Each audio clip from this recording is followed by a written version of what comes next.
세례 요한이 등장했을 때 유대인들이 굉장히 열광을 했습니다. 많은 유대인들이 세례 요한에게 침례를 받기 위해서 몰려왔습니다. 성경은 이제 세례라고 되어 있지만 원래는 침례입니다. 자, 그래서 이렇게 몰려온 사람들 중에는 세례 요한을 메시아인가 보다 이렇게 생각하는 사람들이 있었어요. 선지자라고는 다 믿었고, 선지자는 것은 다 믿었고, 메시아일 수도 있겠다 하는 이런 기대감을 가진 사람들도 있었습니다.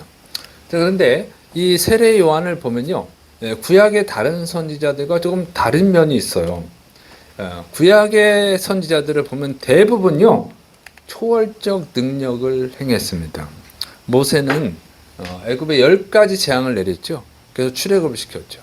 그리고 홍해가 가로막으니까 홍해를 샥 또 가르고, 또 광야로 들어갔을 때는 하늘에서 만나와 메추라기를 내려서 먹게 했어요. 놀라운 능력을 행하죠. 여호수아는 이 여리고성을 정복하는데 하루에 한 바퀴, 마지막 날은 7바퀴를 돌게 해가지고 와 소리치니까 그냥 여리고성이 무너지는 그런 역사가 일어납니다. 또 전쟁할 때 해를 멈추게 하는 그런 능력도 행하죠. 엘리야 선지자는 하늘에서 샥 불이 내려오게 하는 그런 놀라운 능력을 또 행했어요. 다니엘 선지자는, 다니엘은 어떻게 합니까? 느부갓네살 왕이 꿈을 꿨는데 자기도 기억을 못해. 무슨 꿈을 꿨는지. 근데 궁금해. 그것을 맞추고 해석하는데 아무도 못 맞추잖아요. 다니엘이 느부갓네살이 무슨 꿈을 꿨는지 딱 맞추고 그 꿈을 해석을 합니다. 놀랍죠? 예레미야는요, 이 남유다 왕국이 바벨론 제국에게 멸망당할 것을 예언합니다. 예루살렘 성전이 파괴될 것을 예언해요. 그것이 딱 그대로 이루어졌어요. 자, 이렇게 엄청난 정말 초월적 능력을 행하는 자들이 선지자들이에요. 그런데 이 세례 요한은 보면 아무런 능력도 행하지 않았어요. 무슨 기적을 행한 것도 없고 뭐 예언을 하지도 않았습니다. 세례 요한은 그냥 하나님의 말씀을 대하는 것뿐 아니에요. 하나님의 말씀만 전했어요. 그런데 많은 사람들이 몰려온 거예요. 그냥 말씀 전하고 세례만 베풀었는데, 침례를 베풀었는데 많은 사람이 몰려왔다는 것이죠. 그래서 세례 요한을 보면은 다른 선지자들에 비해서 무능력한 자예요. 그런데 많은 사람이 몰려왔다는 거죠. 그리고 그 당시 종교 지도자들인 바리새인들, 사두개인 때까지 이 세례 요한에게 침례를 받기 위해서 몰려왔습니다. 왜 그랬을까 하는 거죠. 자, 이 당시 이스라엘 상황 때문에 그래요. 이제 북이스라엘은 원래 이스라엘이 이제 다윗 왕 때 통합이 됐잖아요. 근데 솔로몬이 죽고 그 아들 르호밤 왕 때 나라가 분열이 됐죠. 북이스라엘, 북쪽에는 이스라엘, 그리고 남쪽에는 유다 이렇게 나눠졌는데 북쪽의 이스라엘은 아수르에서 멸망을 당하고 남쪽의 유다는 바벨론에게 멸망을 당했어요. 그런데 이때 이 하나님이 또 은혜를 베풀어 줘서 선지자 이사야나 예레미야 선지자가 예언한 대로 바벨론 그 제국이 무너지고 바사 제국이 생기면서 예루살렘으로 돌아오시게 됐습니다. 그리고 성전을 건축하고 또 성벽을 건축하죠. 이런 놀라운 역사가 이제 이루어졌어요. 그래서 그때 이 사람들이 희망을 가졌어요. 자, 이제 하나님이 약속한 게 있으니까 메시아를 보내서 우리를 구원해 주실 것이다. 다윗 왕국 때처럼 아주 강력한 왕국, 세계에서 가장 강력한 왕국을 만들어 주실 것이다 하는 이런 기대감을 가졌는데 그 기대가 이제 오래 못 가죠. 알렉산더가 이끄는 헬라 제국이 등장을 해요. 그래서 바사, 그러니까 페르시아를 멸망을 시켜요. 그리고 나서 알렉산더가 죽습니다. 그래서 그 부하 장군들이 나라를 쪼개갔는데 이제 그 셀루쿠스라는 왕조, 그러니까 시리아예요. 시리아 쪽에 있는 그 나라가 이스라엘을 유대를 정복을 해버려요. 정복하고는 아주 잔혹한 핍박을 가했습니다. 그래가지고 성전에 스룹바벨이 다시 재건했던 그 성전에다가 제우스 재단을, 제우스 있죠? 제우스 신, 그 재단을 쌓고 거기다 돼지로 제물을 드린 거예요. 그래서 성전을 더럽히고 하나님을 모독을 합니다. 그리고 율법을 지키는 유대인들을 다 학살해버린 거예요. 그래서 절망에 빠져요. 그때 이제 마타티아스라고 하는 제사장이 아주 용감하게 저항을 운동을 해가지고 이 헬라 군대를 몰아내요. 그리고 하스모니안 왕조라고 하는 유대 왕국을 건설합니다. 그때 또 다시 희망을 갖는 거예요. 야, 이제 정말 다윗 왕국, 그런 왕국을 만들 수 있을 것이다. 그랬는데 그것도 오래 못 가죠. 왜냐면 그 로마 제국이 다시 등장을 해요. 로마 제국과의 전쟁에서 패배합니다. 그러니까 무너져요. 근데 이 하스모니안 왕조가 한 게 뭐냐면 이 다윗 왕 때처럼 그런 강력한 왕국을 만들기 위해서 주변 나라들을 정복해 가면서 유대교로 개종을 하면 이방인도 유대인으로 받아준 거예요. 그때 이제 정복했던 데가 에돔이에요, 에돔. 에돔 민족을 정복하거든요. 그때 이제 헤롯 안티파스가 유대교로 바꿔요. 그래가지고 유대교의 유대의 그 하스모니아 왕조의 장군이 됩니다. 장군이 되는데 로마의 전쟁에서 패배하잖아요.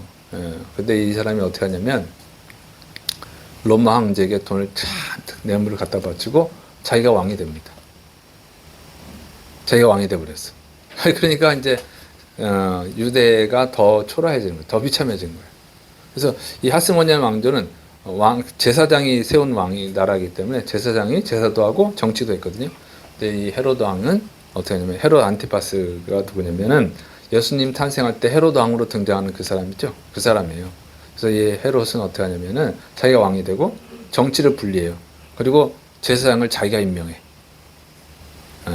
그래서 이제 유대는 어떻게 됩니까? 더 비참해진 거예요. 원래 에돔 국가는 원수 민족이거든. 응? 원수 민족을 끌어들여서 나라를 더 크게 해보려다가 완전 망해가지고 원수 민족 에돔에게 통치를 당하고 제사장도 자기들이 임명하지 못하고 원수들이 임명하는 이런 비참한 상태가 됩니다. 자존심이 상하죠. 그래서 절망했어, 절망. 아주 절망에 빠져버린 거예요. 그래서 이 절망의 기간이 길었다는 거예요. 그러니까 이제 이 절망의 기간을 보면 이 남유다 왕국이 바벨론 제국에게 멸망당한 때부터 계산하면 BC 586년에 멸망을 당했거든요. 그리고 세례 요한이 활동하던 데가 AD 30년이야. 그러니까 그렇게 보면 616년 동안 절망의 세월을 보낸 거예요. 그 다음에 이제 수르바벨이 그 파괴된 예루살렘 성전을 재건한 때로 보면은 BC 516년이니까 그때로부터 세례 요한까지 이렇게 계산하면 546년 동안이 절망 기간이고, 느헤미야가 또 성벽을 재건하죠. 성전은 건축됐는데 계속 절망에 있었어. 그래서 느헤미야가 또 성벽을 건축하거든요. 그때가 BC 445년. 그때로부터 계산하면 약 475년 동안 절망의 상태에 있었어요. 굉장히 오랫동안 절망에 있었어요. 이 절망의 세월을 보내면서 이 사람들이, 유대인들이 생각하는 거예요. 왜 우리에게 이런 고난이 오는가? 왜 우리가 이 절망 속에서 벗어나지 못하는가? 이제 생각을 하는 거죠. 그걸 해결할 수 있는 사람이 누구냐? 메시아, 그 다음에 선지자입니다. 메시아는 하나님이 약속했잖아요. 이스라엘 구원하고 다윗 왕국 때보다도 더 강력한 왕국, 세계에서 가장 강력한 왕국을 건설할 자예요. 그걸 보내준다고 그랬거든. 그래서 그걸 기다리고 있는 거예요. 메시아를. 지금도 기다리고 있어요, 이스라엘은. 그 메시아. 그 메시아가 오면 세계에서 가장 강력한 나라가 될 겁니다. 그러니까 그렇게 되지 않는 이상은 메시아가 안 온 거예요. 그렇게 그 사람들이 그렇게 믿고 있어요. 그래서 기다렸는데 메시아가 안 왔어요. 그래서 어떤 새로운 왕국이 등장할 때, 강력한 왕국이 등장할 때는 혹시 메시아인가 이런 기대를 해요. 유대인들 지금도 그래요. 어떤 통치자가 아주 강력한 힘을 갖고 그러면 혹시 메시아인가 이렇게 이제 기대를 합니다. 근데 아직 안 왔어요. 자, 그다음에 이제 선지자. 메시아는 오지 않더라도 예수님이 메시아로 왔는데 그 사람은 모르고, 자, 선지자를 기다리는 거죠. 선지자는 뭐냐면 하나님의 뜻을 보여주는 거예요. 하나님의 뜻을 받아가지고 백성들에게 이것이 하나님의 뜻이다 가르쳐 주는 거예요. 그러니까 하나님은 뜻을 왜 주십니까? 길을 인도하는 거예요. 이 이스라엘이 어떤 길로 가야 되는지를 가르쳐 주는 거죠. 그러니까 선지자는 하나님의 길을 보여주고 그 길로 인도하는 자가 선지자입니다. 그래서 하나님이 보여주신 길이기 때문에 선지자가 인도하는 길로 가면 복을 받아요. 그리고 선지자가 인도하는 길로 안 가면 멸망을 당하죠. 그게 이스라엘 역사예요. 자, 보면 모세, 하나님이 세우신 모세죠. 이스라엘이 애굽에서 노예 생활할 때, 절망 가운데 있을 때 하나님이 모세를 보내줬잖아요. 모세가 가자는 대로 가니까, 모세가 하라는 대로 하니까 어떻게 됩니까? 그러니까 애굽에서 나올 수 있었잖아요. 해방이 되죠. 홍해를 건너갈 수 있었잖아요. 물을 바다를 싹 갈라서 건너갈 수 있었죠. 광야에서 먹을 것도 없고 마실 것도 없는데 굶어 죽는 게 정상인데 모세가 인도하는 대로 가니까 먹을 것 마음껏 먹고 물도 마시고 죽지 않았어요. 이게 선지자입니다. 그다음에 사무엘 선지자가 있죠. 이 가나안 땅을 정복한 다음에 또 하나님께 죄를 지어가지고 이스라엘이 가나안 땅에 있는 블레셋에게 이제 또 핍박을 받았어요. 그때 이제 사무엘 선지자가 나타나죠. 그래서 사무엘 선지자의 말을 듣고 회개하고 그러니까 블레셋과 싸워서 승리합니다. 그리고 이스라엘 왕국을 세워요. 사울 왕이 초대 왕국을 세우잖아요. 사무엘 선지자가 세우죠. 자, 그래서 사무엘의 말을 들었을 때 또 나라가 잘 됐어요. 그런데 이 사울 왕이 사무엘 선지자의 말을 또 안 들으니까 어떡합니까? 블레셋과의 전쟁에서 패배하고 죽죠. 말을 안 듣게 이렇게 된 거예요. 자, 그 다음에 미가야 선지자가 나오죠. 북이스라엘 왕 아합이 미가야 선지자가 전쟁터에 나가면 죽습니다. 전쟁터에 나가지 마세요. 그런데 그 말을 안 듣고 전쟁터에 나갔다가 어떻게 해요? 죽었어요.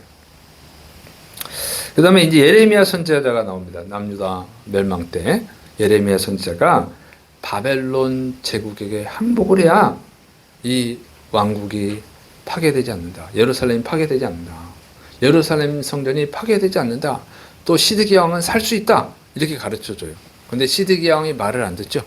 그래서 바벨론과 전쟁에서 패배하고 파괴당하고 성전도 파괴당하고 그리고 시드기야 왕은 두 눈이 뽑혀서 참 비참하게 바벨론의 포로로 끌려가는 비극을 맞이합니다. 그러니까 이게 이스라엘 역사예요. 그러니까 이스라엘 사람들이 어떻게 합니까? 유대인들이 하나님의 보내신 선지자의 말을 들어야 산다. 구원받는다. 복을 받는다. 그리고 하나님이 보내신 선지자의 말을 듣지 않으면 저주를 받는다. 진노를 당한다. 불행해진다. 이걸 이제 깨달은 거죠. 그래서 기다리는 거예요. 선지자가 오기만을 기다리는 거예요. 근데 선지자를 하나님이 안 보내주시는 거예요. 그러니까 이 선지자가 없는 동안 이들은 계속 어떤 일이 당합니까? 계속 절망, 고통, 전쟁으로 인해서 사람들이 죽어가고 이런 수없이 불행한 일을 당하는 거예요. 그래서 이 광야에 목자 없는 양과 같은 인세예요. 광야에 목자가 없으면 어떻게 했습니까? 양이 사자와 곰한테 잡혀먹죠. 그러니까 이 광야에서 양이 살기 위해서는 반드시 뭐가 필요해요? 목자가 필요하죠. 목자를 부르시는 거예요. 목자를. 그런 신세가 된 거예요. 이스라엘이. 응? 하나님의 뜻을 가르쳐줄 하나님의 길로 인도할 선지자를 보내주십시오. 이렇게 간절히 간구한 거죠. 그때 이제 하나님이 드디어 이제 선지자를 보내준 거예요. 세례요한을. 응? 그래서 이 백성들이 이스라엘 사람들, 유다인들이 선지자구나 하고 이제 아무런 능력을 행하지 않지만, 능력도 중요하지만 하나님의 말씀을 따르는 게 중요한 거예요. 왜? 구약의 선지자들이 많이 있었지만 엘리야 선지자 하늘에서 불을 내리는 그런 능력을 행했지만 그 능력을 행하면 뭐합니까? 아합 왕이 말을 듣지 않으니까 멸망당했잖아요. 그러나 선지자의 능력이 없어도 선지자의 말을 들으면 산단 말이죠. 그러니까 어떻게 돼요? 선지자가 인도하는 길을 가야 된다. 이렇게 생각을 한 거죠. 자, 그래서 이 사람들이 세례 요한이 선지자인 것을 알고 몰려 나온 거죠. 또 당시 이제 이 세례 요한이 활동할 때 유대 왕은 누구예요? 헤로드 안티파스. 그러니까 헤롯. 예수님 시대에 예수님 탄생할 때 있던 그 헤롯 왕. 그리고 그의 자식. 그때 예수님 탄생할 때 그 헤롯 왕은 이제 세례 요한이 활동할 때는 죽었어요. 그 아들이 이제 왕이 됐는데, 자, 헤로드 왕가는 어떻게 해서 왕권을 얻었다 그랬죠? 로마에다가 세금을, 그러니까 뇌물을 받다 바친 거잖아요. 그러니까 로마한테 돈을 잘 바쳐야 돼. 로마 황제한테. 그러니까 그 돈은 어디서 나옵니까? 세금에서 나오는 거잖아요. 백성들이 세금에서. 세금을 많이 걷어들이는 거예요. 그러니까 백성들이 얼마나 살기가 힘들어요. 경제적으로 어렵지. 그리고 이때는 이제 반란이 많이 일어났어요. 전쟁이 많이 일어났어요. 그러니까 반란이 일어나고 전쟁이 일어나면 어떻게 돼요? 많은 사람들이 죽죠. 그러니까 경제적으로는 너무 가난하고 또 생명은 언제 죽을지도 모르고 언제 또 전쟁이 일어날지 모르는 이런 상황에 있는 거예요. 그래서 이런 상황이 펼쳐진 이유는 뭐야? 하나님의 말씀을 듣지 않은 죄. 그래서 하나님이 진노를 내린 거예요. 그래서 여기서 벗어나려면 그러니까 선지자가 필요해. 선지자가 하나님의 길을 보여줘야 돼. 그러니까 이제 이 세례요한한테 몰려온 거죠. 여기서 벗어나려고. 그래서 종교 지도자들이었던 사두개인들, 바리새인들까지 몰려왔어요. 그래서 진노를 피하러 온 거죠. 그런데 이 침례를, 세례를 받으러 온 자들을 향해서 세례 요한이 책망을 하는 겁니다. 누가복음 3장 7절 요한이 세례 받으러 나오는 무리에게 이르되 독사의 자식들아 누가 너에게 일러 장차 올 진노를 피하라더냐. 그러므로 회개에 합당한 열매를 맺고 속으로 아브라함이 우리 조상이라 말하지 말라. 내가 너에게 이르노니 하나님이 능히 이 돌들로도 아브라함의 자손이 되게 하시리라. 지금 이 하나님의 진노를 받아가지고 고통스럽잖아. 여기서 벗어나기 위해서 이제 침례를 받으러 온 거예요. 세례를 받으러 온 거예요. 그런데 그들을 향해서 이 독사의 자식들하고 책망을 하는 거예요. 독사의 자식입니다. 독사가 뭡니까? 사탄을 얘기하는 거예요. 그러니까 독사의 자식은 뭐예요? 사탄의 자식이잖아요. 사탄의 자식. 사탄의 졸개예요. 그러면 구원 받을 수 있어요? 구원 못 받지. 사탄이 어떻게 구원을 받아요? 그럼 사탄의 자식이 어떻게 구원을 받아요? 그러니까 지옥을 가는 거예요. 더 무서운 진노를 받는 거지. 자, 왜 세례를 받으러 온 자들을 향해서 독사의 자식이라 했을까요? 이 사람들이 왜 왔다고요? 지금 이 하나님의 진노 속에 사는 게 너무 고통스러워. 여기서 벗어나고 싶은 거예요. 이 죄와 심판에서 벗어나려고 온 거죠. 그런데 그 벗어나는 길을 뭐라고요? 지금 세례 요한한테 세례를 받으면 벗어날 수 있겠다 하는 희망을 가지고 온 거예요. 그러니까 이제 이 사람들은 가짜 선지자한테 침례를 받으면 세례를 받으면 구원 못 받지만 진짜 하나님 보내신 선지자니까 선지자에게 침례를 받으면 구원 받을 수 있다. 이런 믿음을 갖고 있는 거죠. 또 그들은요, 우리는 아브라함의 자손이다. 아브라함의 자손은 그걸 자랑했어요. 아브라함이 누구예요? 하나님이 의롭다고 의인으로 인정한 사람이잖아요. 그 하나님께서 아브라함에게 복을 약속하시죠. 응?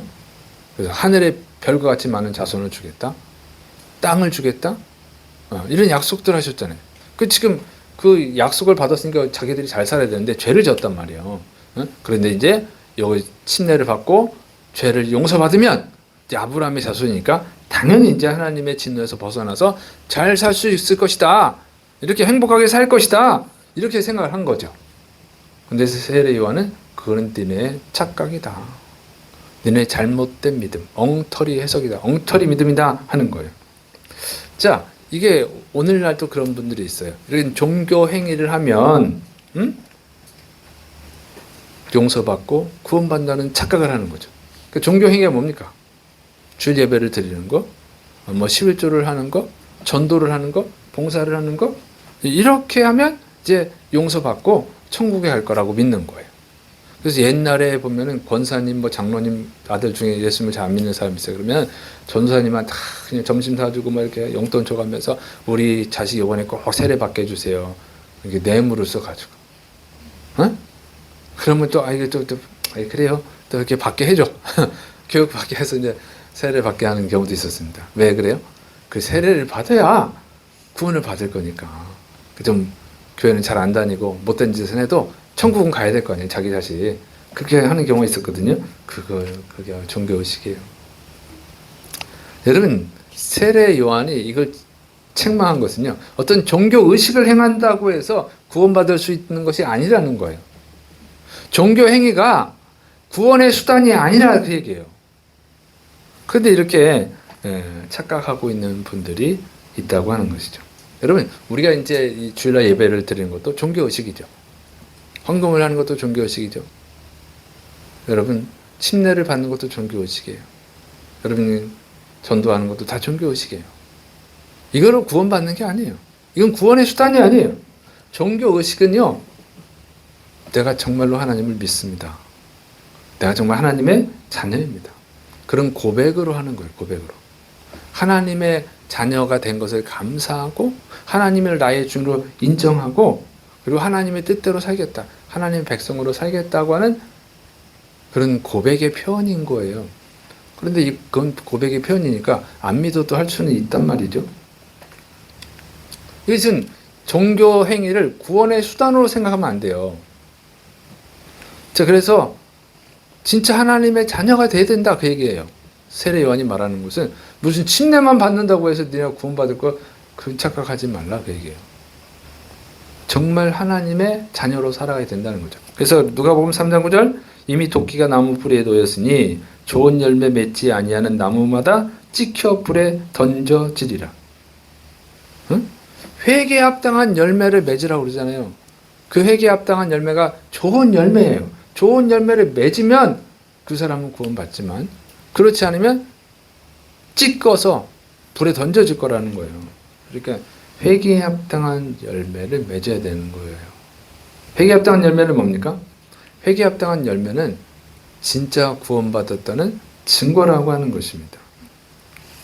그래서 이것도 이제 그 회개에 합당한 열매, 그 열매를 맺으면 구원받는구나 이렇게 또 생각하면 안 돼요. 그것도 똑같이 진노를 피하기 위한 수단으로 생각하는 거예요. 이건 아니라는 거예요. 그래서 이걸 잘 이해해야 됩니다. 그래서 진정으로 회개하면 회개의 열매가 나타난다는 얘기예요. 그러니까 진정으로 회개하지 않으면 회개의 열매가 나타나지 않죠. 진정으로 회개해야 돼. 변화가 되면 변화된 열매가 나타난다 그 얘기입니다. 이런 행위, 어떤 종교 행위만 하다가 여러분이 오해하면 안 되는 게 불쌍한 자가 되는 거예요. 나 예배 드렸고 11조 드렸고 전도했고 봉사했고 기도했으니까 예수님의 사랑 실천했으니까 나는 천국에 가겠구나 이렇게 생각하고 있으면 죽을 때 눈을 감았다 눈을 떠보면 거기가 지옥일 거예요. 종교 행위로 해서 구원받는 거 아니에요. 구원받으면 회개의 열매가 나타나요.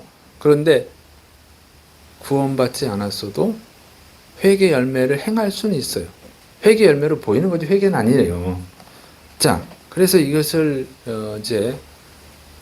유대인들이 세례 요한한테 물어보죠. 누가복음 3장 10절 11절 무리가 물어 이르되 그러면 우리가 무엇을 하리까? 대답하여 이르되 옷 두 벌 있는 자는 옷 없는 자에게 나눠줄 것이요 먹을 것 있는 자도 그렇게 할 것이니라 하고 회개에 합당한 열매를 맺으려니까 그걸 안 맺으면 나무로 찍혀서 불에 던져질 것이다. 그게 뭡니까? 그럼 어떻게 해야 됩니까? 이렇게 물어본 거예요. 그러니까 옷 두 벌 있으면 한 벌은 없는 자에게 나눠줘라. 먹을 것이 있는 사람은 먹을 것이 없는 사람에게 나눠줘라. 이렇게 말을 했단 말이에요. 자, 그러면 그렇게 하면 정말 회개한 것입니까? 구원을 받습니까? 그리스도인이 되는 겁니까? 자, 우리나라는요, 옷이 남아돕니다. 우리 교회에서 아나바다 하면요, 옷이 수십 벌이 나오잖아요. 보통 한두 벌씩 내죠? 우리가 거의 아나바다를 몇 년 했나 모르겠네. 한 20년 했나? 그럼 1년에 한 번씩만 해도 어떻게 해요? 20벌 이상 나눠줬잖아요. 그럼 구원 받습니까? 그냥 옷이 남아 돌아가지고, 이 아나바다 하고도 옷이 남아 돌아요. 그래서 어떻게 해요? 옷 수거함에다 갖다 놓잖아요. 안 믿는 사람도 옷 수거함에 다 갖다 놓아요. 그럼 그 사람들도 구원 받습니까? 또 가난한 사람한테 음식을 나눠줘요? 우리나라는요, 음식도 남아돕니다. 옛날 제가 어릴 때는 거지가 돌아다녔어요. 문을 두들겨 밥 좀 주세요. 밥만 주면 감사해. 그것도 꽁보리 밥이라도 감사하죠. 반찬은 없어도 돼. 밥만 줘도 감사해. 요즘 누가 거지가 돌아다니면서 구걸합니까? 안 하잖아요. 왜? 가만히 앉아있으면 다 갖다 밥 배달해드리잖아요. 반찬도 많이 갖다가 따뜻한 밥에다 따뜻한 국물까지 해가지고 다 갖다 드려요. 거지가 돌아다닐 일이 없어. 그런 수고를 할 필요가 없어. 그러면 그 분들한테 밥 갖다 주시는 분들은 다 구원 받습니까? 그 사람들이 다 기독교인입니까? 기독교인이 많지만 그런 거 아니잖아요. 그런 뜻이 아니에요. 이렇게 하면 구원받는구나. 그 착각이에요. 그러면 왜 그렇게 말씀하셨는가를 생각해 보셔야 돼요. 옷 두 벌 있는 사람은 옷 한 벌을 없는 사람도 나눠줘라. 왜 그러냐면 이스라엘은요, 낮과 밤의 온도차가 너무 심해. 낮에는 뭐 40도 이상 올라갈 때도 있어요. 근데 밤에 5도가 돼. 5도면 영상이에요. 영하가 아니라. 근데 온도 차이가 35도입니다. 35도. 어제인가 갑자기 막 눈보라 같이 있더니 또 해가 빨리 뜨고 막 이래 있잖아요. 그런 엄청난 차이가, 이건 별거 아닌데, 이스라엘은 낮엔 너무 더워, 너무 더워. 어? 옷을 두껍게 입을 수가 없어. 근데 밤에는 너무 추워. 그러니까 얼어 죽는 거야. 온도 차이가 너무 나니까 적응을 못해서 얼어 죽어요.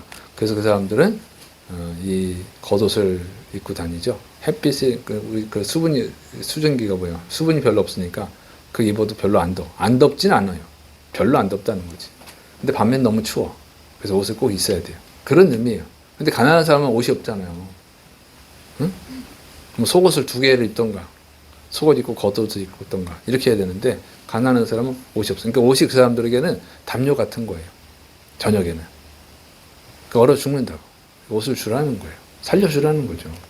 또 이 세금을 많이 거두고, 그러니까 가난한 사람들은 먹고 살 직업도 없는데 얼마나 많이 굶어 죽습니까? 그래서 살려주라는 거예요. 그런 의미예요. 생명을 살리라는 거예요. 그러니까 우리나라에게는 잘 적용이 안 돼.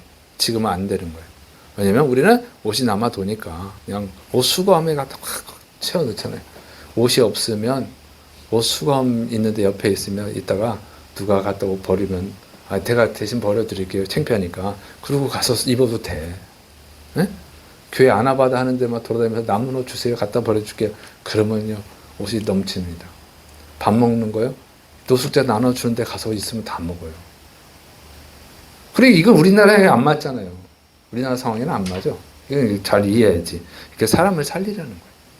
응? 근데 우리는 육신도 살기에는 부족함이 없어. 생명을 살려야지. 육신은 어차피 죽잖아요. 영혼을 살리는 일을 해야 되는 겁니다. 믿습니까? 영혼을 살리는 일을 해야 돼요. 그것이 회개합당 열매를 맺는 거라는 것입니다. 왜냐하면 사람들은 지금 육신은 배불러 있어. 응? 그러나 영혼이 궁핍해 있어요. 영혼이 굶어 죽어가고 있어요. 그래서 여러분 열심히 전도하시를 축원합니다. 자, 두 번째로 이제 세리들과 이제 군인들이 물어보는 거죠. 누가복음 3장 12절 14절. 세리들도 세례를 받고자 하여 와서 이르되 선생이여 우리는 무엇을 하리까매 이르되 부가된 것 외에는 거두지 말라 하고, 군인들도 물어 이르되 우리는 무엇을 하리까매 이르되 사람에게서 강탈하지 말며 거짓으로 고발하지 말고 받는 급료를 족한 줄로 알라 하니라. 세리들은요, 부가된 것 외에 거두지 말라 그런 거예요. 그게 무슨 얘기냐면 세금 징수원이에요. 세리는 쉽게 말하면. 그러니까 옛날에는 수도세 거들어 다니는 사람들이 있었는데 요즘은 다 지로로 보내죠. 옛날에 제가 그럴 때는 있었어요. 그럼 이 수도세를 걷는 사람이 어떨 때 보면은 많이 걷어. 네? 물을 그렇게 많이 안 쓰는데 자기가 쓰는 거니까 이렇게 하는 거예요. 그래서 세리가 이제 할당을 하는 거예요. 이 도시에서는 쉽게 말해서 1억을 걷어라 그러는 거예요. 1억을. 그 1억을 걷어서 로마에 바치면 돼요. 1억을 왕한테 바치고 이러면 되는 거거든요. 1억을 걷어야 돼. 근데 자기도 먹고 살아야 되잖아요. 그럼 얼마를 걷어야 됩니까? 네. 뭐 평균이 100만 원이라고 하면 보통 평균 사람들이 지금 우리나라 뭐 250, 300 되잖아요. 회사에 취직하면 100만 원으로 계산하기 쉽게 100만 원이 쳐. 그러면 1년이면 얼마요? 1200만 원을 걷어야겠죠. 1200만 원을. 응? 그러니까 1억 1200만 원을 걷어야 자기 월급이 됐잖아요. 근데 사람이 욕심이 그렇지 않죠. 세리들이 100만 원씩만 더 붙이면 될 텐데 1억 1200만 원만 붙이면 될 텐데 그래가지고 부자가 안 된단 말이에요.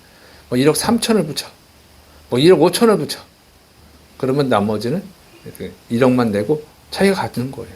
그냥 금방 부자가 될 수 있어. 그냥 자기는 부자가 되는데 그러면 백성들은 어떻게 해요? 너무너무 비참해지죠. 가난해지죠. 굶어 죽는단 말이에요. 그렇게 하지 말고 정해진 것만 거두라. 그렇게 하라는 거예요. 그다음에 군인들.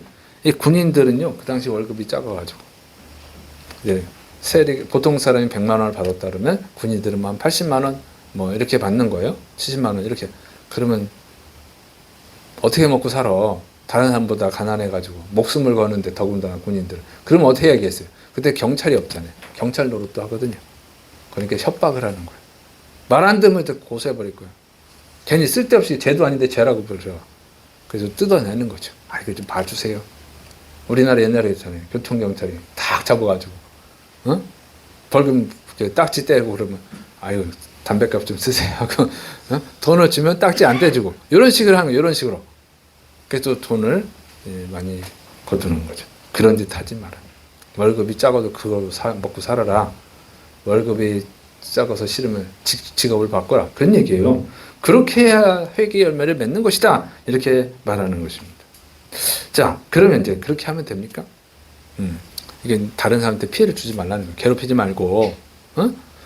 근데 이걸 또 이렇게 이해하면 안 된단 말이에요. 왜냐면 예수님 안 믿어도 그렇게 사는 사람들 많아요. 그죠? 정해진 거 외에 더 붙이지 않는 사람도 있다고. 그리고 월급이 작지만 그거 가지고 남 괴롭혀가지고 돈 더 뜯어내고 이러는 사람들만 있는 게 아니에요. 예수님을 안 믿어도. 그럼 그런 사람들은 다 구원받은 겁니까? 그런 사람들 다 천국 갑니까? 그런 게 아니죠. 이거는요, 그냥 하나의 예일 뿐이에요. 그러니까, 내가 예배 드리고, 침례 받고, 그 다음에 좀 가난한 사람 도와주고, 그리고 내 월급에 만족하고 살고, 그러면 회개 합당한 열매를 맺은 거니까 구원받은 것이냐? 그거 아니에요. 그런 의미가 아니에요, 또 이게. 이 깊은 의미를 알아야죠. 그건 또 하나의 종교 행위일 뿐이에요. 그렇게 하면. 자, 그렇게 하고, 나는 세금 그대로 받고, 그 다음에 월급 내 그대로 받고, 이건 다 지켜. 그 다음에 다른 건 다 내 멋대로 살아. 그렇게 되잖아요. 종교 행위를 서너 개, 10개 지키면 구원받는다? 그렇게 하고 나머지는 다 자기 마음대로 살면은 그건 구원받은 게 아니에요. 이건 예를 든 것 뿐이에요. 예를 든 거. 응? 안 믿는 사람도 그렇게 하는 사람 많습니다. 가는 사람 돕는 사람 많아요. 법 없이도 산다는 사람 있잖아요. 그러니까 이런 종교 행위를 한 것을 가지고 자기가 하나님의 자녀가 됐다, 구원받았다 착각하면 안 되는 거예요. 그러니까 여기서 말하고자 하는 것은 그런 게 아니고, 이런 변화가 일어나려면 어떻게 됩니까? 응? 이런 변화가 일어나려면 어떻게 돼요? 이 남을 괴롭혀가지고 돈을 뜯어내고, 남한테 세금을 더 붙여가지고 자기의 이익을 극대화시키고, 이랬던 사람들이 그 삶을 버리고 살아가려면 어떻게 돼요? 사람의 행동이 바뀌려면 어떻게 되죠? 뭐가 바뀌어야 돼요? 가치관이 바뀌어야 돼요. 가치관이 바뀌어야 된다고. 이 사람은 자기가 중요하게 생각하는 것을 하는 거예요. 자기가 좋아하는 것을 먹죠. 오늘 무엇을 먹을까? 여러분이 좋아하는 거 먹으러 가잖아요. 여러분이 좋아하는 걸 먹지 싫어하는 걸 먹습니까? 누가 뭐 사줄게, 뭐 먹고 싶어? 그럼 자기가 먹고 싶은 걸 얘기하지. 그죠? 여러분한테 돈이 주어지면 오늘 옷 사러 가야지. 무슨 옷을 삽니까? 자기가 생각하는 스타일의 옷을 사지요. 자기가 싫어하는 스타일의 옷은 안 사잖아요. 그 생각이 바뀌면 어떻게 해요? 그러면 먹는 것도 바뀌고 사는 것도 바뀌죠. 행동의 변화를 일으키는 것은 가치관이 바뀌어야 되는 거예요. 그래서 이 하나님의 자녀가 된다고 하는 것은 뭐냐면, 이렇게 하나님의 진짜 회개를 했다면 너네가 이렇게 하라는 것은 뭐냐면, 그것이 하나님이 기뻐하시는 일이기 때문에 그렇게 하라는 거예요. 그러니까 이제는 니네가 기뻐하는 일을 위해서 살아가지 말고, 니네가 하고 싶은 대로 하지 말고 하나님이 하라는 대로 해라. 하나님이 기뻐하시는 대로 하라, 그 얘기입니다. 그게 하나님의 백성과 세상 사람들의 차이예요. 세상 사람들은 자기가 주인이기 때문에 자기 마음대로 합니다. 그러나 하나님의 사람들은 하나님이 주인이기 때문에 하나님 뜻대로 하는 것이죠. 그래서 생각이 바뀌는. 그래서 예수님을 믿으면 어떻게 해요? 안 하는 것들이 있죠. 하나님 싫어하는 거 안 하잖아요. 우리가 왜 우상 숭배를 안 합니까? 하나님이 하지 말라니까 안 하는 거지. 내가 하기 싫어서 안 합니까? 내가 하기 싫어서 안 하는 게 아니고 하나님이 하지 말라 해서 안 하는 거예요. 하나님이 내 주인이니까. 이제는 나를 기쁘게 해서 사는 것이 아니라 하나님을 기쁘게 하기 위해서 살아가기 때문에 그래요. 음식도 내가 먹고 싶은 게 있어요. 근데 하나님 그거 먹지 마. 그러니까 안 먹는 거예요. 그래서 예수님을 믿으면, 그 뭐 먹으면 안 되는데, 나 그래서 예수님 안 믿을게. 이런 사람도 있잖아요. 자기 하고 싶은 대로 살려고, 자기가 먹고 싶은 대로 먹으려고 예수님을 안 믿는 사람도 있어요. 그럼 못 믿어, 그 사람은. 자기가 선택한 거니까. 안타깝지만. 그래서 이 예수를 믿으면 가치관이 바뀌는 거예요. 이제 나를 위해서 사는 것이 아니라 하나님을 위해서 사는 거죠. 그렇게 바뀌는 거예요. 그래서 세상의 가치관을 버리고 하나님의 가치관을 받아들이는 거죠. 하나님의 뜻대로 산다는 게 뭐예요? 그러니까 하나님의 가치관이잖아요. 이 성경대로 산다는 게 뭡니까? 성경의 가치관을 따라서 살아가겠다고 하는 거예요. 그러면 당연히 바뀌죠. 그래서 이 삭개오가 누구였어요? 세리장. 세리들의 우두머리. 돈을 많이 모았죠. 세리 되려면 돈을 조금 주면 안 돼요. 세리들이 돈을 많이 뜯어내는 이유가 있어요, 또. 세리하고 싶은 사람이 많어. 왜냐면 로또잖아요, 이거 로또. 1억 걷어. 1억 5천 거두면 5천만 원 자기 거야. 1억 7천을 거두면 7천만 원 자기 거야. 아, 이게 완전 로또죠. 그 되고 싶은 사람이 많아. 누가 되냐? 돈을 제일 많이 내는 사람이 세리가 되는 거예요. 돈을 많이 냈는데 그러면 자선 사업하려고 낸 거 아니잖아요. 내가 7천만 원 투자했으면 7천만 원 이상 뜯어내야 될 거 아니에요. 이렇게 하거든요. 그럼 세리장 삭개오는 어땠을까? 자, 그런데 이 세리장 삭개오가 예수님을 믿더니 어떻게 합니까? 제가 제 자산의 절반을 가난한 사람들 나눠주겠습니다. 그리고 내가 남의 거 띄어먹은 거 있으면 4배로 갚아주겠습니다. 그럼 세리장 삭개오는 어떻게 되겠어요? 거지가 되는 거지, 거지가. 근데 왜? 자기한테 유익이 되는 게 아니잖아요. 왜? 예수님을 주인으로 믿었으니까 이제 예수님을 기쁘게 하려고. 나를 기쁘게 하는 게 아니라 예수님을 기쁘게 하려고. 그게 진짜 하나님의 자녀가 된 거예요. 믿습니까? 그런 변화가 일어나는 거예요. 그래서 사도 바울이 뭐라고 합니까? 고린도전서 10장 31절 33절 그런즉 너희가 먹든지 마시든지 무엇을 하든지 다 하나님의 영광을 위하여 하라. 유대인에게나 헬라인에게나 하나님의 교회나 거치는 자가 되지 말고 나와 같이 모든 일에 모든 사람을 기쁘게 하여 자신의 유익을 구하지 아니하고 많은 사람의 유익을 위하여 그들로 구원을 받게 하라. 믿습니까? 다른 사람들을 구원하려고 다른 사람들을 위해서 살아가는 거예요. 왜?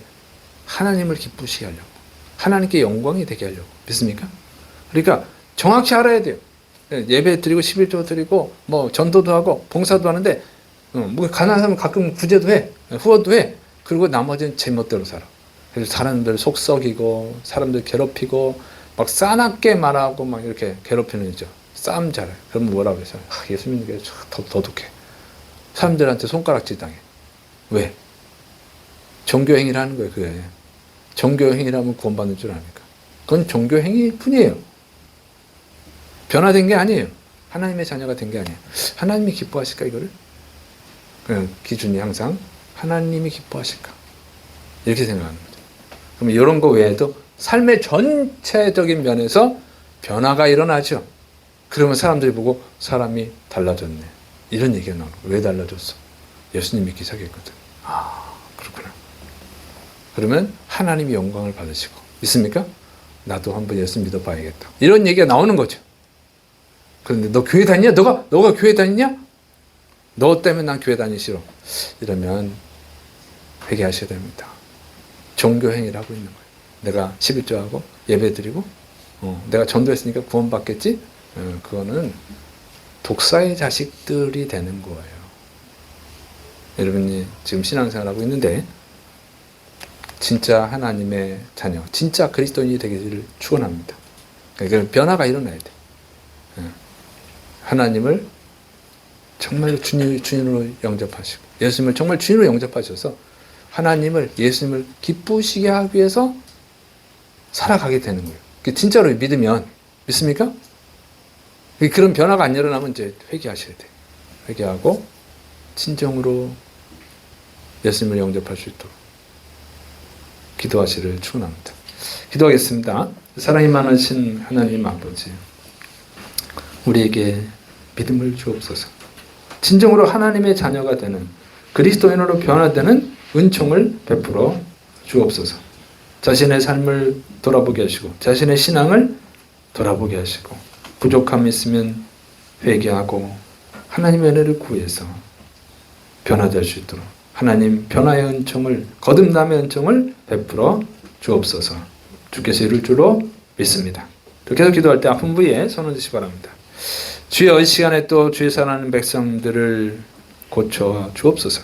나는 너희를 치료하는 여호와라고 말씀했으니 치료의 권능을 발하여 주셔서 깨끗하게 고쳐주시고 건강함으로 인해서 하나님의 살아계심을 체험하고 확실히 믿게 하여 주시고 그 믿음 가운데서 또 다른 영혼들에게 예수 믿고 구원받으러 담대하게 전도하는 자들이 되게 하여 주옵소서. 주님이 치료하시고 거듭나게 하심 믿고 예수님의 이름으로 감사하며 기도드립니다. 아멘.